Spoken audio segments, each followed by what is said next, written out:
super excited to kind of get into the meat of this call. For those of you who are not familiar with Corey Mintz or his work, he is a line cook turned journalist who I've been kind of following and known for several years now.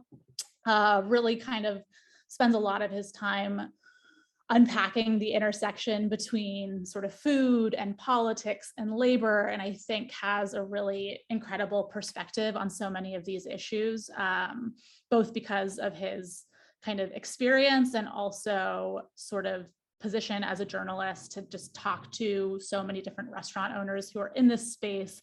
And so I think has just a lot of insight to impart, and recently released a new book called The Next Supper, which I just kind of tore through because it was so interesting and spoke to so many of the things that so many of us work on a day-to-day basis. But I think with kind of new insights and a fresh perspective. And so I'm really excited to kind of get into it with him.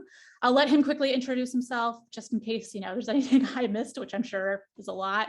So I'll kick it off to you, Corey. We'll get into a Q&A part and then leave some time for questions at the end as well.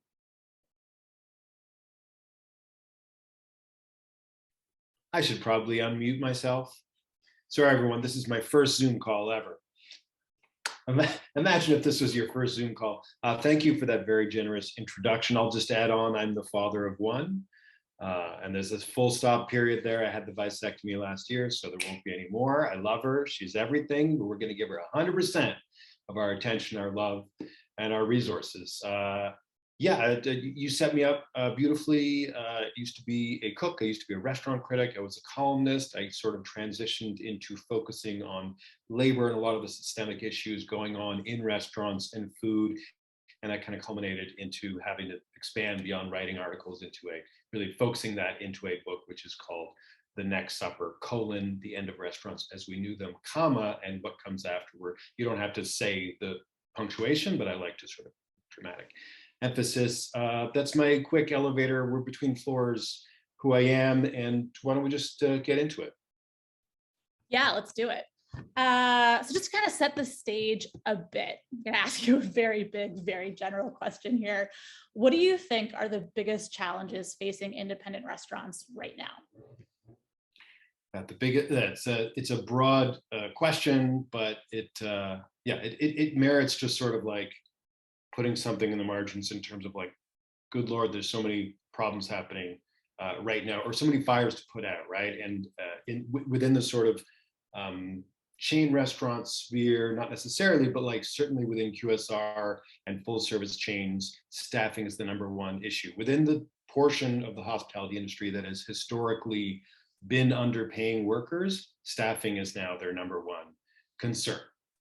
Within full service restaurants, probably debt and the rising cost of everything from beef to labor to deep fryer oil. When did deep fryer oil become a luxury ingredient?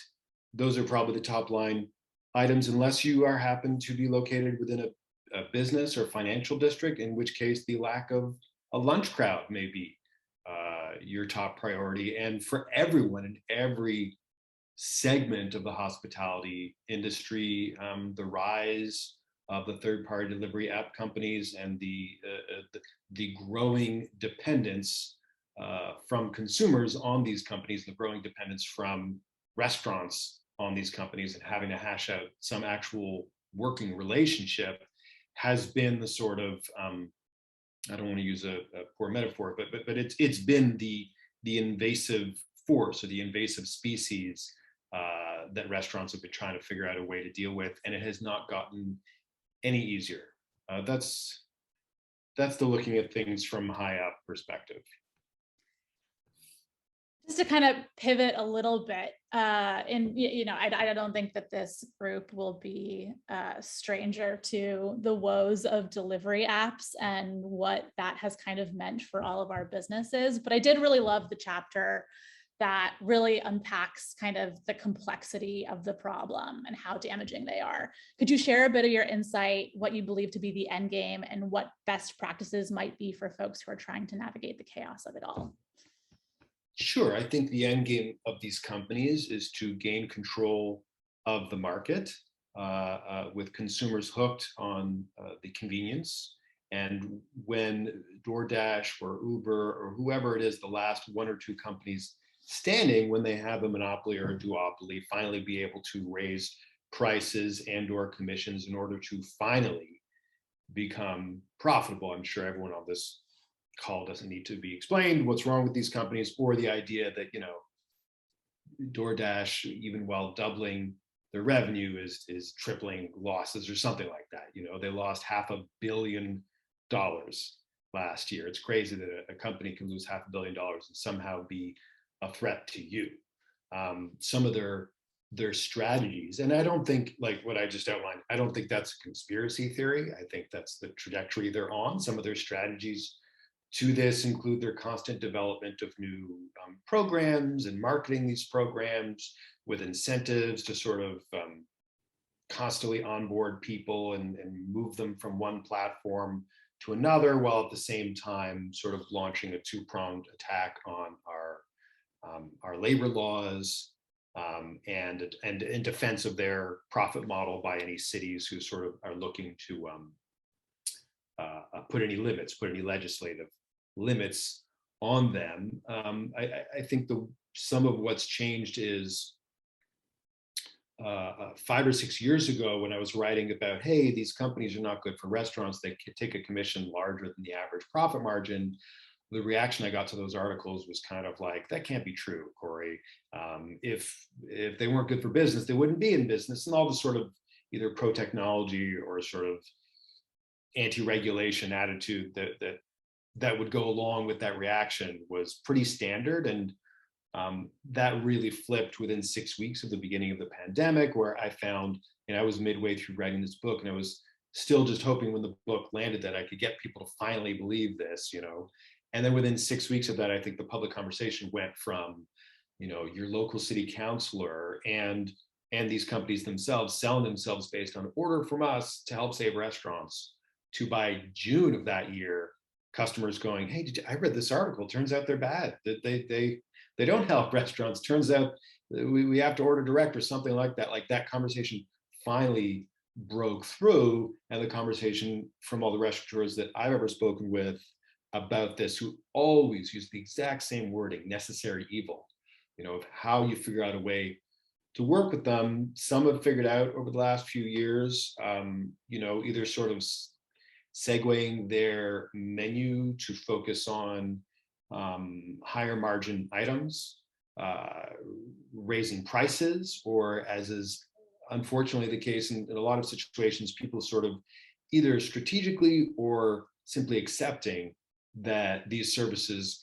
are to be used as a marketing tool. That, you know, I've spoken with so many people saying, you know, Monday to Thursday, we lose money or we break even on all these DoorDash orders.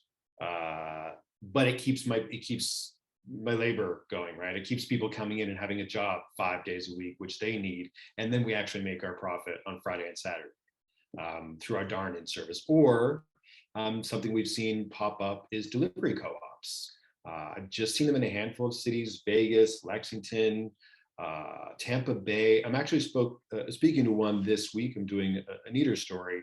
I do this eater story where I will break down the unit cost of everything that goes in one particular restaurant dish. And I'm going to do one that focuses on one of these delivery co-ops. So I'm interested to get into them. Just what are the economics of, like, what do you pay drivers to incentivize them to drive for you? What's reasonable? What's the limits of your delivery zone? Do you still, do the other companies still eat away at your revenue or your sales growth? So I'm looking forward to getting more into that. So that's kind of one option for people, but it depends on if someone's done something like that where you live, or if you are interested in starting a co-op like that on your own. And then there's also some other companies that are doing things better. They're not available everywhere, but I'm pretty sure Ambassador is. I know Candlestick in San Francisco is it's a smaller delivery zone, but they take, I think, like 5% commission, and they're all a worker-owned cyclist co-op. And Ambassador was formed by a restaurateur in Toronto who owns several restaurants and just sort of started this platform that's basically an online ordering system that partnered with a bunch of local restaurants that were all sort of like, we'd like to have some kind of buffer zone against the other companies. And they only charge a flat fee. And then because they managed to onboard enough sort of influential restaurants, did what only the people who kind of have some leverage can do, which is negotiate a flat or a better fee from DoorDash to execute the last mile delivery. So they charge something like, whatever it is, they pass it on to the consumer in like a $5 transparent fee. I think they're in the States as well, but either way, the solution seems to be for some people, meanwhile, to deal with some variety of these methods. Nothing works 100% for people, because in the end, everyone you talk to will say, I didn't get in this business to put my food into containers, but I'm doing the best I can. Yeah, absolutely. So many of us are here today because we're primarily concerned with how to better compensate our staff. This is a topic that I know you talk about a lot, and you also kind of dedicate a big chunk of your book to, either no tipping models, tip sharing, just kind of the impact of improving wages and the sort of challenges of the consumer psychology inherent within that. Could you share some of your key findings? Yeah, I mean, I've been, I guess, like a tipping abolitionist for as soon as I started thinking about tipping. But I realized that I don't think most people are going to go that far. I mean, I know that some are, and I celebrate them. I think it's wonderful, and I love talking with them. And I've been working with a restaurant recently that's been doing that. I think a trend that I think is more feasible is a redistribution of tips from, the old 95-5 split to what I'm hearing more and more when I ask people these days, 70-30, 60-40. The research, and you mentioned, I think you mentioned in our correspondence, Michael Lynn. He's the professor at Cornell that sort of always cited, when people reference, oh, if you touch a diner on their elbow, it's likely to increase tips 20% or something like that. That's from his research, right? So he's the one who's been doing this for 30 years or so, and his sort of taking a step back after 30 or so different studies is ultimately the winners and losers are, the servers, and not all servers, but servers in urban upscale places where they can earn double what the cooks are making, are obviously huge beneficiaries. And he said, in his own words, I don't see any justification for one group of workers making double what the other group of workers makes. Diners are winners in various forms. I mean, they sort of perceive a win in terms of lower menu prices, but then they end up subsidizing workers' wages through the actual cost of the meal, the tip. So they don't, consumers don't save any money, but their actual benefit is the psychological benefit of the control that they have over servers, which he refers to as a psychic benefit. So they're overall happier because there's a bit of a power trip when you come in and you have the power to reward or punish through tips. And the back of house obviously are the losers in the tipping model over lost wages, and so is the government in terms of lost taxable revenue. I mentioned I've been working with a restaurant that is getting rid of tipping, and they're quite serious about it. And they said, we only want to do this once. We don't want to. So they wanted to learn from other people who are doing it, and I was happy to work with them. And in the end, there's no sort of one way to do it, because it's a very idiosyncratic based on for example, they wanted me to calculate the price elasticity of their menu. And, I told them, hey, I spent an hour on the internet. I figured out what the formula for calculating, how much demand goes down based on how much price goes up. I can give you the formula, but you have the historical sales data. You're the one who can look back at, like, did we sell more brisket when we raised it $1 a pound in 2013? But ultimately, you kind of have to figure out what they wanted to do, which was pay staff a livable wage. And then they knew what they would have to charge for that. And then they were going to find out, does this work or not? And I can at least say everyone that I know that's done it, and I haven't spoken with anyone in the Union Square Hospitality Group, but people who've done this on a smaller scale, they're very happy. I checked in with Amanda Cohen of Dirt Candy in the holiday time, and she's someone I kept in touch with over the last couple of years. She had already eliminated tipping in 2015 for the usual reasons. And this last summer, she decided to just bring everybody's wage up to $25 an hour, which, given that they operate in New York City, like that's what you need to live on, and raise prices accordingly. And she did that, I think, in June or July of last year. And I checked with her in the around December when we spoke, and I said, so you've been at it a while. What are you seeing in terms of sales, and is it hurting the bottom line? And she said, back in the summer, and obviously the menu had changed a bit because they were still doing mostly takeout, but back in the summer, our profit margin was hovering just above 1%, which is obviously kind of an untenable position. And it's now upwards of 7% now.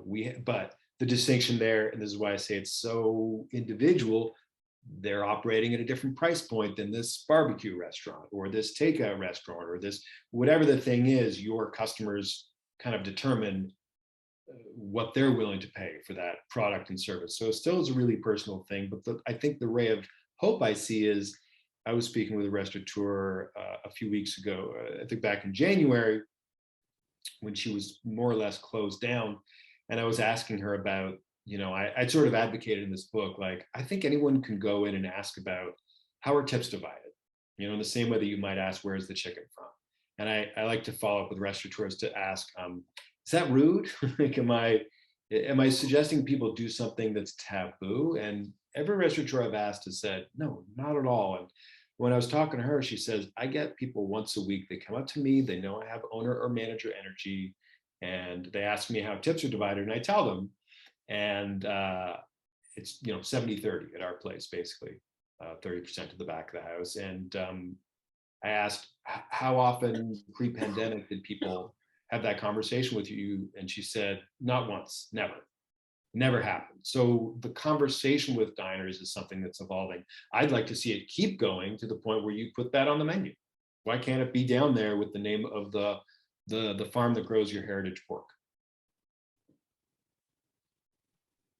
Yeah, I totally agree. I think it's one of those things that the sort of organic farm to table conversation really took off in a lot of ways, because I think people are inherently selfish and it affects their own sort of health and well-being. And so they really cared about it. And the wages of who was actually farming and or serving that product really didn't matter. And I think the pandemic changed that. I think people realized how fragile independent restaurants are. And if we want them to survive and we want to have our favorite places, we have to pay real wages. Yeah, we skipped that conversation from animals to people, and then we're backtracking to say, okay, well, Columbo style, there's just one more question. What about the people? Yep. Following this thread of kind of what a healthier workplace might look like, could you give a few specific examples from restaurant owners you've spoken with who've implemented successful and or creative strategies?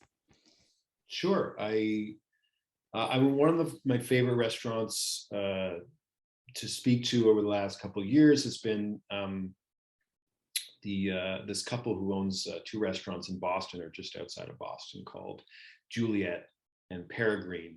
And they had a whole variety of different ways that they were operating the restaurant. They kind of went into it saying, once we had sort of gotten to the point in our careers where we were attracting capital, people wanted to invest in us, we had to ask ourselves, like, what's the motivation aside from this is the next stage in our career? What is the point other than to sort of, make money, or as is the case with a lot of chefs, like to be excellent, to be the best? What about, and they said that their reason became like creating a sustainable workplace with good jobs that people wanted to grow in or develop skills that they would take elsewhere. And they also operate with no tips. I believe they have a profit sharing model as well. But I think the thing that's really outstanding about there, and is something that anyone can do without radically changing your business, is open book management, which roughly means, the kind of classes that an upscale restaurant might have once a week or once a month in wine. I worked at a restaurant where all the servers had to attend weekly wine sessions, and I figured, hey, why don't I go? It's a free education on Friday. So instead of that, or in addition to that, they hold weekly meetings where they discuss all the business choices, and everyone gets a crash course in not just how to operate your station or how to, be efficient at your one thing, but how to understand everything that goes in the business so that you are available to get promoted, to be part of that part of the business, to start your own business and understand these things instead of saying, oh, back when I was a line cook, I only, I was focused on getting prep for service or, get my adrenaline rush when all the chits were coming in. And as a result, it's been, I think, 5 years. They have almost all the people they started with. They have a stack of resumes. They've grown. The second business, they said, they opened just because they had held on to all their people. They had grown. And so they needed to grow the company to grow with the people, the exact opposite of, the kind of, that's what I said up top, in the fast food QSR chains, their conversation right now is we have to close for lunch because we don't have enough bodies to operate. Other really interesting practices, Richmond Station, a place in Toronto, they also eliminated tipping. Recently, they only use whole animals, so no prime cuts. They get everything they do, their butchery indoors. But one of the things I was speaking with the owner that they've been doing, and this is part of the transition to no tipping, is all staff, one of the two owners meets with staff every 2 weeks, one-on-one meeting. What are your goals? How are you doing? How can I get you to meet these goals? What else do you want to do in the workspace? And then transitioning to, I think, after 6 months, once a month or so on, while at the same time, because the shift to no tipping and the redistribution of wages throughout the workplace changes the role of incentivizing throughout the front of house. At the same time, they've been delegating some of the managerial tasks to the front of house. So here's another way you can, here's a way, rather than sort of hustling for tables or to turn over tables for tips, it's about hustling to how many things can you take off the GM's plate so you can take on more responsibility in the workplace and thus get to a higher wage, because your boss decides how much you earn and not the consumer. And none of these things, were implemented capriciously. These are things by owners who said, I want to operate in a way that makes people want to stay here. And the other thing I'd add, and this is really tremendous, is on the mental health front, someone I've been following, Hassel Aviles, as a former restaurateur, and she's done a bunch of things. And she's developed this program called Not 9 to 5, and it's essentially a mental health training program geared towards hospitality. And they recently, through funding from the Canadian government, have been able to roll out this online training course that's basically like, in Canada, you'd call, like, I know in the States you have Serve Safe, where basically anyone cooking food or serving alcohol has to get basic certification. We've got the same thing here. It's like a half-hour multi-choice test, but you have to have some kind of certification in order to prove that you're going to serve people safely or have proper sanitation in the workplace. And the Not 9 to 5 thing that they've just rolled out is that for mental health. So it's basically training everyone in the workplace for best practices for being part of a team that puts mental health on the same sort of priority list as everything else in the workplace. There's a certification that comes with it. And I asked her, just because I was going on this call, I said, is it available in the States? It is too. And I believe it's $45 a person. So it's a pretty low cost investment for training your staff on mental health procedures. Great, check that out. Kind of given everything that we've discussed, what do you think the future looks like for independent restaurants? Any parting pieces of advice or best practices we haven't touched on for the folks tuning in? I mean, it's always hard to manage your tone with the future of restaurants because, well, I don't want to be one more pessimistic voice, but to be honest upfront, I still see the IRC, the Independent Restaurant Coalition, pushing for a refill of the Restaurant Revitalization Fund from my perspective, Congress is not showing any signs that they're going to do that. And there was a recent call with the IRC and the White House that did not seem to go well. It just doesn't seem like the political will is there to make that happen. So I think that's going to result in us seeing more of what we've been seeing, which is, pre-pandemic, there was, let's be honest, there were too many restaurants. Maybe not of the ones we wanted, but there was one restaurant for every 500 Americans. And with this culling, there's probably still one restaurant for every 600 Americans. The real problem with that is it's the restaurants we liked that we're losing, right? The majority of restaurants that we're losing are the independents, the locals, the places that are part of our community. Nobody's weeping, with all due respect, because the local Red Lobster closed. And so we'll see more of that market saturation by chain restaurants. I mean, they were not shy about setting up holding companies to buy up commercial real estate from distressed independent restaurateurs. The question is, how are independents going to react to this changing marketplace? And I kind of see like the positive perspective on two viable streams for independents in the future: diversification or simplification. And I think the diversification has gotten the most amount of attention. Here we're talking about what everyone was advised at the beginning of the pandemic. You saw the sales growth of off-premise sales growing for 5 years pre-pandemic, and everyone was told you have to adapt to this being the majority of your revenue within the next 5 years, and figure out a way to reconfigure your business. And then all of a sudden in March of 2020, that had to be figured out within a matter of days or hours. And a lot of places survived because they were willing to throw everything at the wall: meal kits and tutorials and baking and being in a farmer's market. And speaking with restaurateurs over the last year, one of the questions I've been asking is, what of this stuff do you plan to continue? And I'd say a third would say, we love it. We love being a farmer's market. We're part of the community in a way that we weren't before, or we're doing daytime sales in a way that we see a lot of growth, or there's much higher margin in our prepared and frozen meals. But another third say all the same things, but we don't have the capacity. We have 800 square feet. We don't have space to have meal kits stacked up while we're doing dinner service. It's simply not possible. And another third say, I never got in this business to put food in styrofoam containers.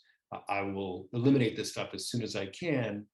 And Omicron hit that third group the hardest, because when they saw another sort of death of the holiday sales that they were expecting, all the private events, it was really difficult to go back into, I think, what people are kind of referring to as an omni-channel approach of like, you've got to have as many different revenue streams as possible.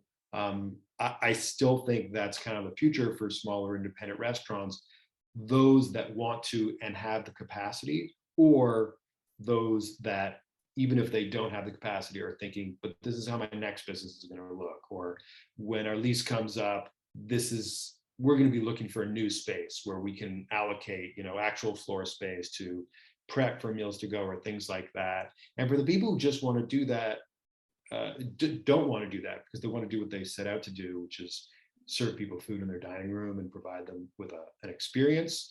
I think the other route, the simplification of a smaller menu, a smaller staff, more of a French model of like a 10-item menu and 2 people in the front and 2 people in the back who are able to execute on a smaller scale and share in a larger scale of the actual revenue coming in.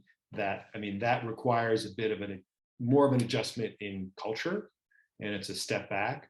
You can't import other cultural aspects from France that help cement that any more than you could have, in the early 2000s, where people tried to make tapas happen in North America. You can put food on small plates, but you can't recondition North Americans to going out for dinner at 9:30 or 10 o'clock at night. These things are a package deal, but it's a path for the urban restaurant that I think for too many years has tried to provide this sort of luxury experience that was only really possible by getting people to work 14 hours a day for less than the minimum wage. So much of the book, I think is really geared towards consumers and is an argument for kind of why it's important that consumers are a little bit more diligent, improve their practices, vote with their dollars, advocate for the world that they want to live in. And I kind of got to the end and I honestly started laughing out loud because I knew we were going to have this conversation, and you sort of concede that as much as, this kind of, I think, individualism or sort of individualistic piece is important, and I think does make an impact, it's a very small part of a really big puzzle. And then in the grand scheme of things, the only tool that can really move the needle on a lot of this is going to be legislation, which, this organization is dedicated to advocating for. Could you elaborate a little bit more on that part?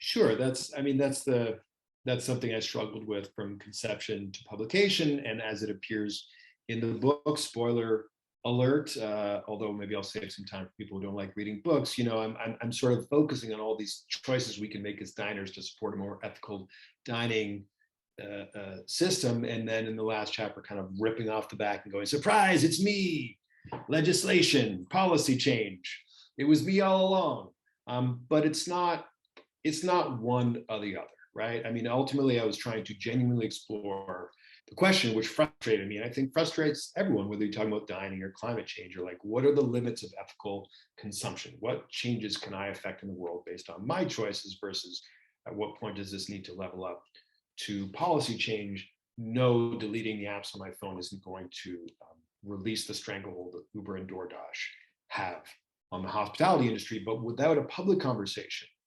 about the impact of these companies, and without the importance of the role of restaurants in our cultures, in our cities, there's no political will, there's no motivation for legislators to propose or to defend existing laws. For example,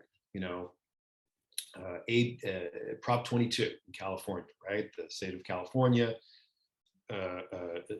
put through AB 5, which effectively said your temporary, what are they called? The gig workers, the independent contractors are employees and have to be treated as such. And these companies spent $200 million to overturn that law with Prop 22. Or all the cities that have implemented temporary commission caps, and some, New York, that has moved to make them permanent, resulting in, of course, a lawsuit from the delivery companies. Imagine if city or state legislators had had the foresight or guts to propose that kind of legislation back in 2015. The public hadn't yet swallowed the BS that they couldn't live without these companies, and B, these companies hadn't yet accrued the war chest necessary to overturn our laws. I mean, they wouldn't have had, investors wouldn't have said, I feel like investing hundreds of millions of dollars in a company that's only possible if we change labor laws to suit their needs. But they grew so much that they could afford to throw $200 million on one single ballot issue. Either way, that didn't happen. And as a result, these businesses have been grandfathered in, much like smoking was at one point, And we thought we couldn't get rid of that, but we did. And whether we're talking about, the 3PD, aka tech, or raising the minimum wage, or reskilling programs, the sense of frustration that we're limited by what we can do by voting with our forks, market-based solutions and policy solutions, they're not necessarily at odds with each other. I think they're trains traveling in the same direction, effectively, which is like the better and fair treatment of workers and small businesses, and everything we do contributes to that. The unavoidable truth is that the level of dining experience we were accustomed to is not sustainable. Not if we want to actually treat everyone fairly. So I think that's something we have to revisit, and it's a hard thing to communicate. It's a brutal thing to communicate to diners, right? I mean, there's all these reports just coming out this week about from Square, these numbers of, salads are up 15%, burgers are up 25%.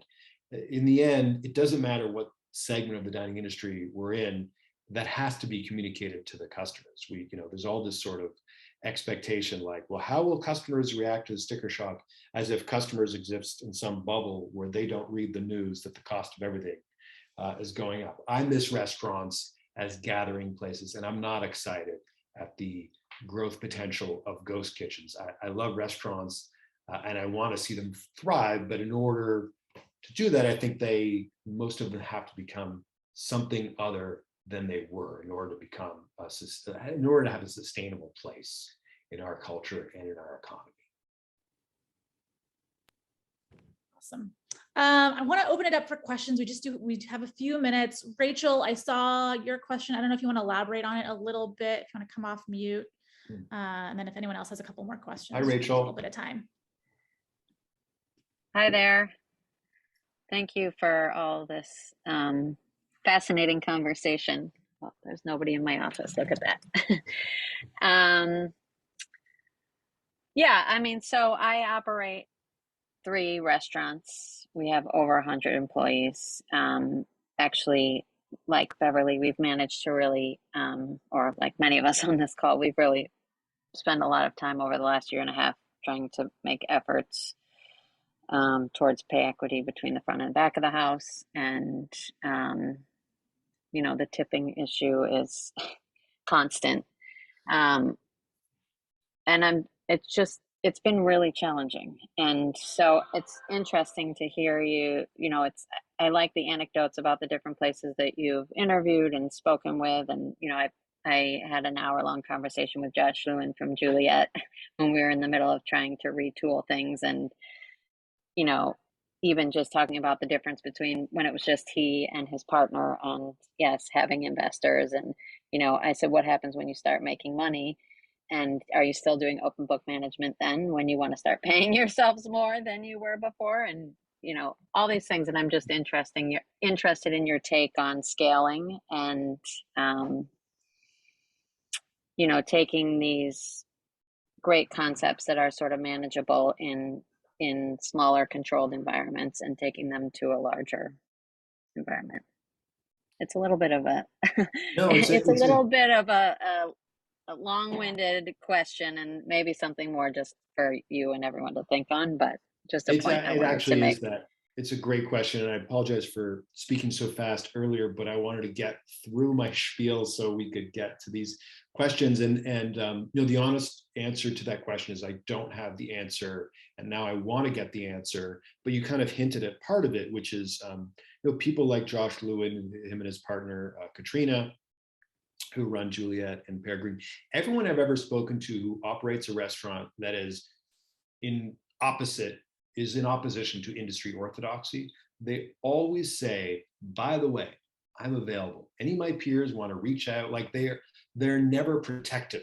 They're never secretive of their business practice, because they always want to be like sharing what they know in the hopes that other people are willing to adopt some of these things. So like part of the answer has to always be like, get back in touch with Josh and reach out to people who have done these things. I don't know the answer about how, just to rephrase your question, like how those best practices on a small scale grow with you as you grow in a company. But I would think that if they are involved in profit sharing, then that has to scale along with you know, the increased compensation for the owners. How could it not?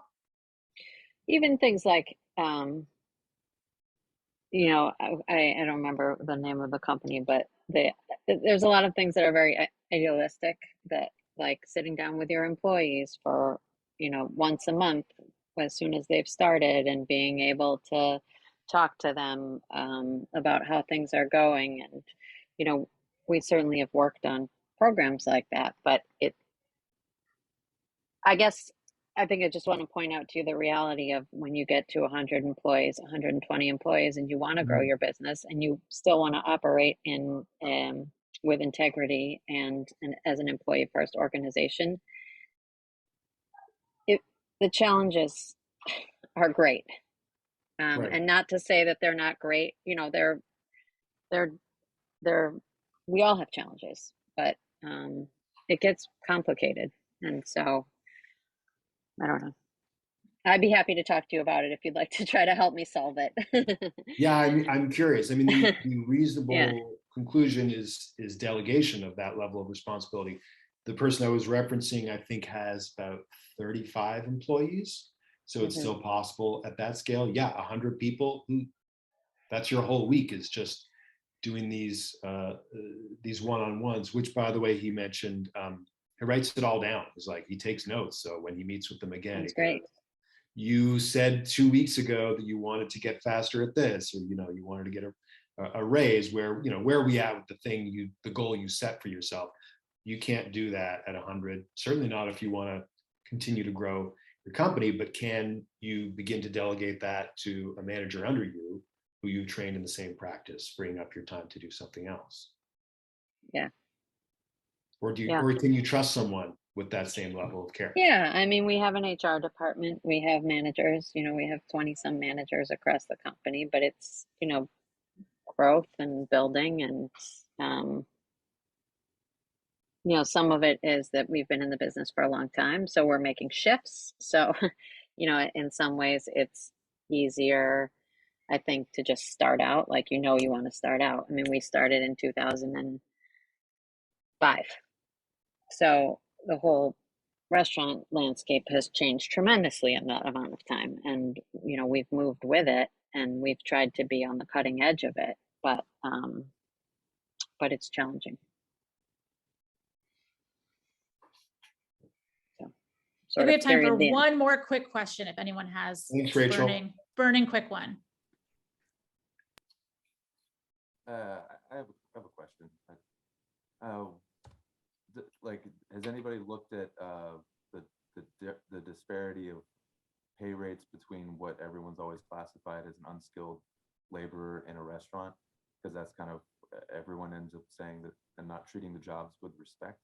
That other trades are somehow able to garner $50, $75 an hour, and that's like unheard of in a restaurant. And we don't respect the people that work there as much. Has anybody looked at that as like a cause for why we're not able to expect a lot out of the staff because their hourly rate is so low, and that leading to burnout? Well, the obvious comparison is, somebody you got sparks coming out of your wall. You call an electrician, assuming you're not a licensed electrician. They're a certified electrician. They own their own company. They, when they come, you don't say, great, so I'm going to pay you $10 an hour plus, I decide how much I'm going to tip you. You pay the bill that they charged you, which is probably like whatever, $100 minimum, and then $60 an hour plus that. When I was a cook, I earned minimum wage or less. And when I saw the difference in sort of other certified skilled trades, plumber, whatever, I was like, okay, so that's fairly ridiculous. The difference is we've put hospitality within this expectation of being a luxury that is widely available to the middle class, because you go to a dentist, an electrician, a plumber twice a year, 3-4 times, depending on emergencies. And the expectation is that restaurants are supposed to be something that we enjoy once a week or twice a week, or some people 4 or 5 times a week. At which point, to pay everyone like a skilled professional, which they are, makes every meal, makes even the most modest meal $200. So that's why I think it's necessary to perpetuate the sort of artist labor managerial hustle against employees, or at least that's the way it was done when I was cooking, which is, when you're cooking, you say, we kind of do the same thing every day again and again. How come we're not paid like skilled tradespeople?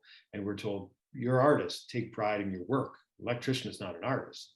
And then when we're like, so if we're artists and we're creative people, why do I have to do the same thing again and again every day? It was like, take pride, you're a craftsperson, take pride in the fact that you can execute repetition. It's all just a hustle.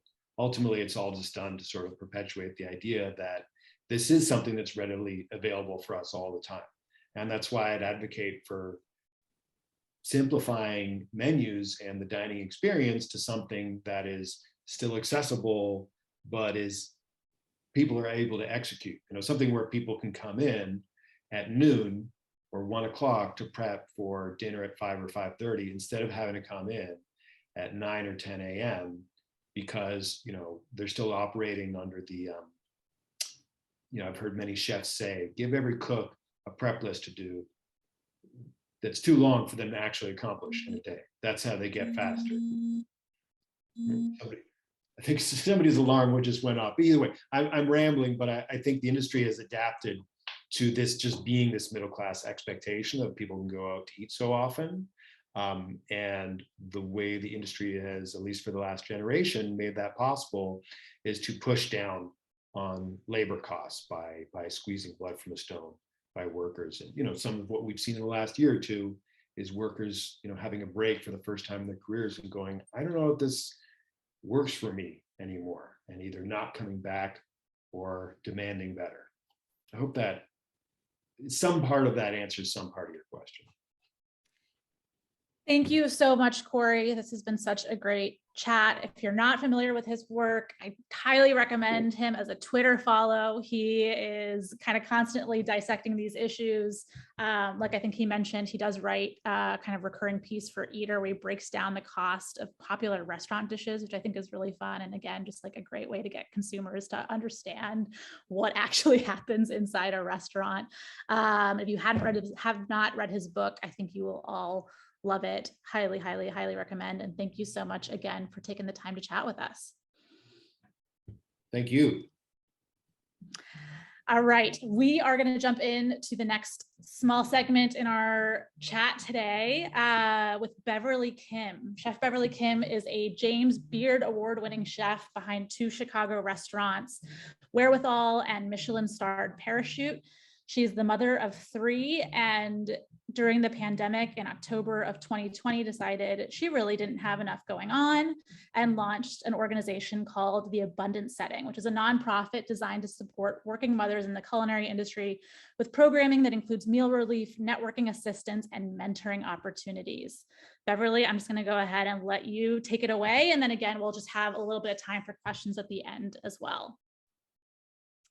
Hi, thanks for having me. I'm very happy to be a part of Raise High Roads and your mission to raise the bar for restaurants. And Corey, thank you for writing such an excellent book. I just got it over the weekend, so I'm in chapter 3, and I love every single bit of it because it's so detailed and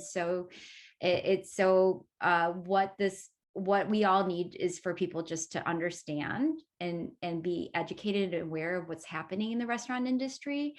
I think the pandemic, as horrible and as catastrophic and traumatic as it is, it was like it had to be that big for people to actually care about the problems that we are experiencing. So the nonprofit that I had founded during the pandemic is called The Abundant Setting, and the reason why I really wanted to do this on top of everything else and trying to keep my restaurants alive was because in this destruction, I feel like there's going to be a rebuild time. And this is the perfect time for us to have the conversations of how we can rebuild the restaurant industry better. And what more important is to have a voice of a working mom. I have 3, my first child, when he's 12 now, I was actually working on the hotline, and it was very, very hard for me to speak up for my needs or kind of even have a plan for what my life was going to be. I had invested, I started when I was 16 in this industry working at the Ritz-Carlton, and hey, I was 30 years old having my first child, and I was still so scared because I didn't know what kind of support systems I had, and it was never really talked about. And it was very scary for me. Luckily, I love being a parent. It's one of my identities that I feel very proud about and inspires me to work as hard as I do. But I also, trying to figure out childcare, trying to figure out how to pay for it, how to cope with living in this industry, working weekends and nights, and see my child and the emotional toll it took. And I realized that there's so few women like myself, and comparing that to why there's so few women leadership in restaurants, like lead chefs or restaurant owners, and the data supports it. Like, the James Beard recently came out with some data that they said it was 13% are owned by women, but the data I had before was 6 to 7% of independent restaurants were owned or led by women in the kitchens. So, there is a clear disparity, and even in my own personal experience of living through misogyny, just uncomfortable working situations where women with microaggressions are kind of pushed out on the ladder, out of the ladder. And then, because there's so few women leaders to talk about, it becomes like a choice whether or not you want to choose this career or you want to choose a family. And so that is a really hard thing. And I find that a lot of women choose to have a family and they feel like they can't be in this career. And so they invest, like me, 16 years into this business and then completely pivot out. So the mission of the Abundance Setting is to create a community of leaders, not even leaders, I mean, just a community. You could be someone who's not even having a family, but you're interested in having a family, or you're just interested in being part of making this industry more equitable, being part of the conversation of how are we going to allow families to exist in this industry? How are we going to, how are we as a community addressing the professionalism of this industry? How are we going to move forward, with the labor issues, right? There's a great resignation that's happening once people quit their job, or once people were fired at mass levels, because of the shutdown. People had the opportunity to see what life was like without having to work weekends, without having to work, late nights, and then they found other jobs. So we are like in this very interesting crux of the economy where, hey, if we want to retain talent, we have to address these issues that we haven't had to address before. And not that everyone has one answer, and there's no one size fits all. And the reason why I think the Raise High Roads is a part of the conversation of what can help working women and working mothers to stay in this industry is we do have this elephant in the room, like Corey had called it in his book, of just like inequitable wages to start. Our industry is based on a tipped wage. Every state is different. Everything is different across the board. So we can't really, we're so divided that we can't come together on some of these issues.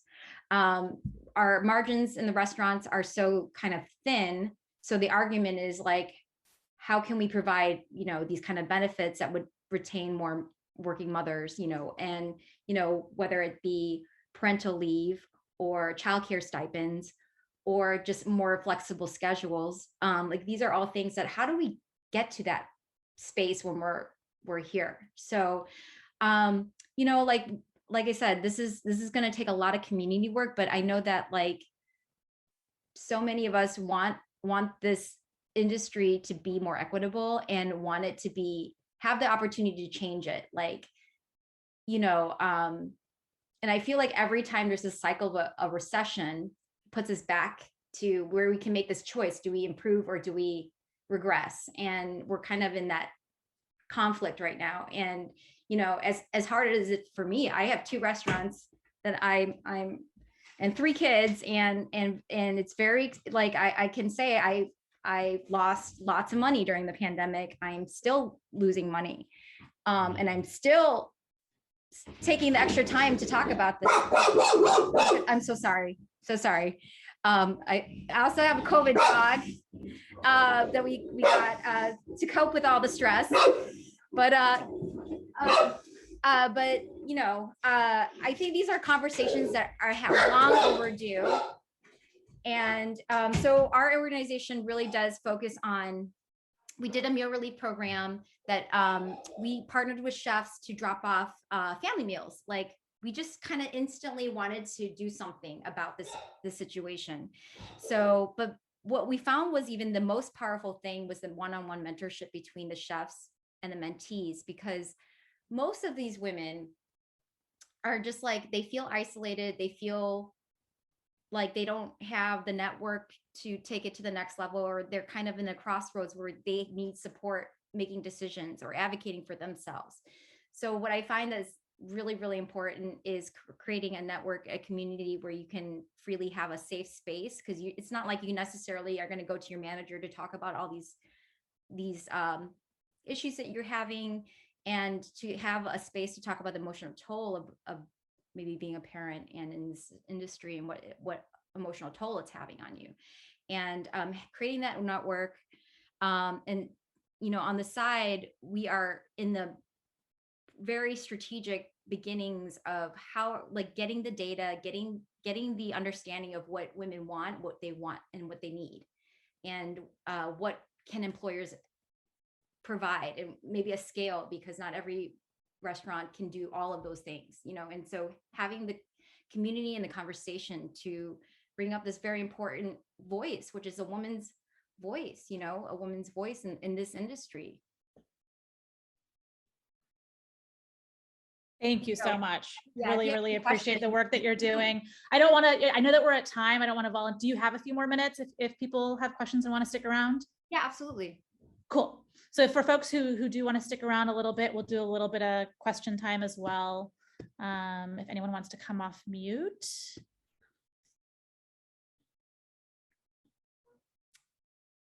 Corey, definitely. Yeah, go ahead. Yeah, I love what you're doing. Someone who reached out to me recently, they headed a local chapter of some culinary organization based in France, and they help organize this annual competition for young cooks, some kind of black box competition, and then whoever wins goes to France for the majors, whatever it was. And he got in touch to say, we would really like gender parity in our program, and I'm looking over the numbers, and it's like 5% women who are applying to even be part of it, and it's generally, I think, 25 years old is the age cutoff limit. And he said, I'm looking for any kind of explanation for why it is, but by the way, I've reached out to people I know in culinary teaching programs in the States, and they say that they have almost 50-50 ratios with genders, but then it about 2/3 of women leave the workforce. That's the huge dilemma. Absolutely. If you go to culinary schools, it's like more than 50% are women.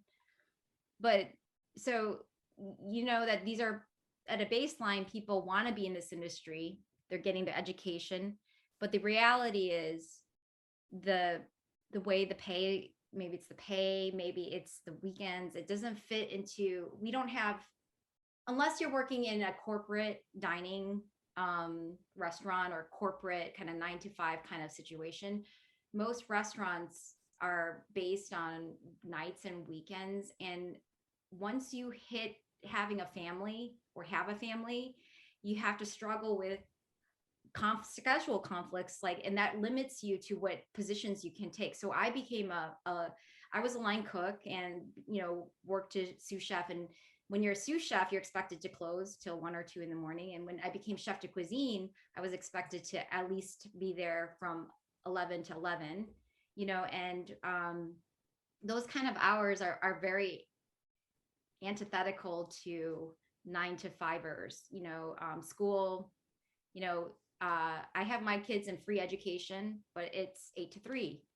What about my 3 to 9 o'clock shift, that I need covered to work service, or that's a base minimum to cover being just able to be there for service, which, if you're an executive chef or a chef de cuisine, or, if you're closing the ship down, which I've had to do too, opening my restaurant as a parent, there's a dilemma here. So, there's a lot of mixed reasons why women pair off. But again, if you ask any woman who is an executive chef, having a family was either they made a choice not to have a family, or if they did, they were lucky to have the support from their family. I did not have that support from my family. I did not have parents who lived nearby help me.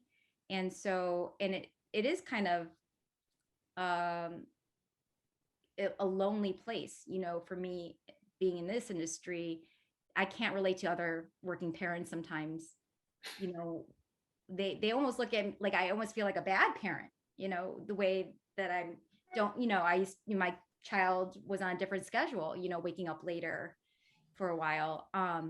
The cost of the other issue is, I think what ultimately is that restaurants, people need to value restaurants more. And maybe does it mean there's less restaurants and we pay them better, more quality? Because we were an industry that was fastest growing but very thin and wide, instead of being like tall and deep, where like people who are working this are being paid better and more for quality food and quality service and a better quality of life, like all around. That means less restaurants, right?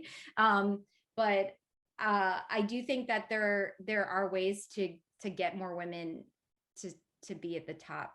You know, it's kind of a cycle. You don't have many women in leadership, so that's discouraging for you. You don't feel like you don't have necessarily the mentorship there, or to kind of navigate different issues. And then you know, just going through parts of motherhood. I mean, being pregnant, being, you know, nursing, you know, these are things that women go through in different parts of their life cycle as a mother. You know, how do you approach that in a corporate setting or in your restaurant setting? Is it comfortable for you?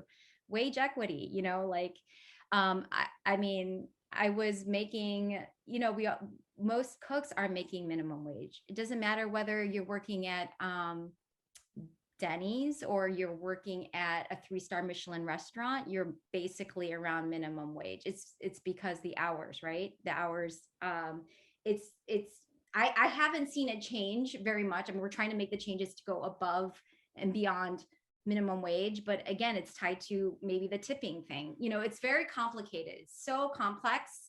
And I think the American people, like you put it, don't want to do the math. They're just like, you know, we were on one end, you know, concerned with Ukraine, and now we're talking about Will Smith. You know, like we're very distracted as a people, right? We can't focus. We can't focus on one issue and get it right. You know, it's like it just takes one distraction, and we're talking about Will Smith versus like millions of refugees in Ukraine, Poland, right? And so like this issue for the restaurant industry, it gets so distracted. You know, we have a very important issue here, but we're easily distracted as the public. They're so confused. So I have a service charge that way I've eliminated some minimum wage, because I can't compete with my prices being 100%. Like what Amanda's doing is great. What Danny Meyer did, but then retracted on, was raise the prices, but people, they, like you said, servers weren't making what they used to make. You know, diners were paying more than what they thought they were paying for it, even though it technically was with the tip. And you can't charge for service in New York. So that's not an option there. I know, and which maybe, you know, I think Boston, New York are the last two ones that you can't do that, which, you know, in Illinois, so I had wavered between, should we just pay 14 plus tips and share that?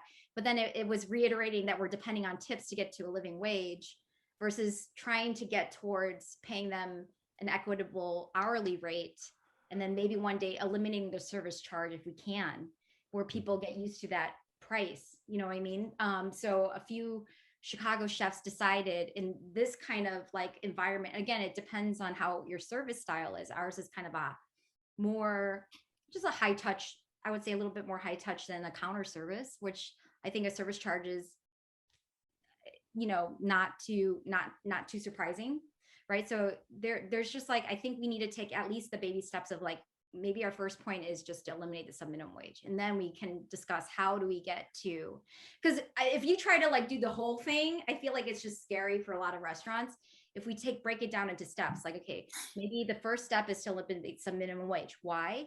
Sub-minimum wage just kind of enables the consumer to be right? It enables the consumer to put the carrot in front of the get, you know, they have a part of our what we can price out. You know, we don't have full control of, as a restaurant industry, if our consumers are telling, if you have $2.18 as tipped wage versus 9 and 1, it's just too confusing.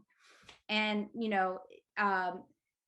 so maybe we should just advocate for like, okay, steps on how we can get there, because I think the American consumer is so confused. They're super confused. So like I had a highlight everywhere. You don't need a tip. You don't need a tip. And some people think like I'm trying to double up on tips or something. And it's not true. It's like, no, you don't have to. And then some people want a tip on top of it, so what do we do? So like, I think the first and foremost, what I think is important is to take the step to agree that the sub minimum wage, there's too much gray area for that. And there's just too much, it throws our restaurant prices so low that we can't really pay them an equitable rate. So we start there and then we work from, and why, and there's so many layers of why, but it has a lot to do with women and gender and slavery, right? We have to go peel back all the layers, right? Peel back all the layers of where the tipping came from. It was supposed to be just like a little something extra and became a wage. So why are we one of the only last industries to have this thing that it's like uncontrollable? Like someone's winning, someone's losing, right? It's not like constantly, it's not like fair, and if we can work towards that, we should also talk about these other things that we can culturally change to enable more women. I mean, just thinking about what you say, how you say, and how you talk about women, that is completely free, and I grew up in restaurants where like I was scared, like my sous chef snapped my bra, and what am I supposed to do? Like he's my manager, so I just didn't say anything. So these are kind of micro I think that we're doing a better job in Illinois. I don't know about your state, but we require a sexual harassment training. So everyone has to get sexually harassment training in our, just policies like that. So every single person who you hire has some form of knowing that's not okay. Like what you say and what you do and your actions should not discriminate or make someone demeaned, or you can lose your job. That should be clearly like a zero tolerance policy for that, but these are things that we need to constantly talk about. And your book hopefully addresses some of these root issues.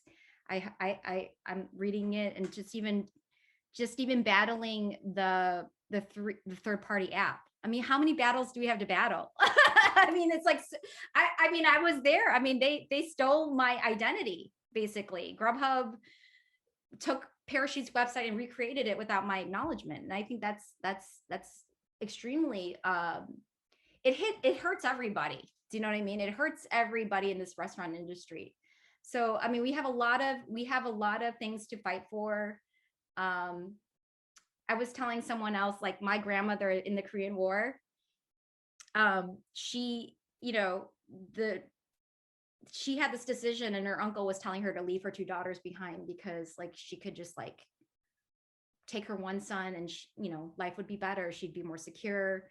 She wouldn't have to take care of 3 children, 2 who are girls, but she made she could risk her life for like staying behind and watching these 3 children, the 2 girls. She decided to keep her 2 girls. Okay. I know this is like really extreme, but I was kind of thinking about like how she made that decision. It was harder. The mainstream thing was just take your one son and leave during a war, right? And do what was the most safe and more pragmatic and honestly traumatic, to leave behind 2 daughters. But she did that because she knew what was right. So in my mind, I'm doing everything that I think, like I'm still losing money, but I hope eventually I'll make money by making these changes in my restaurant template, right? I'm doing a lot of things that are putting my own livelihood at risk to stick out my neck to do better. And I'm like, why? I mean, I really have some real life consequences here. I'm providing for 3 children. But I'm kind of at a crossroads here myself. It's like, I can make my life a lot easier and just do what the systemically, do the easier thing, like keep the one son and move forward across the river, or I can stay behind and try to make a difference. And I'm choosing to do something different and do something right. And hopefully it's not that traumatic, like life or death. But in essence, I think a lot of people, a lot of restaurants are at the crossroads, like, I want to do better, but I'm scared to. And so we need a lot more of these conversations to get more people courageous to do the right thing and why, and to educate the consumer. I couldn't agree more.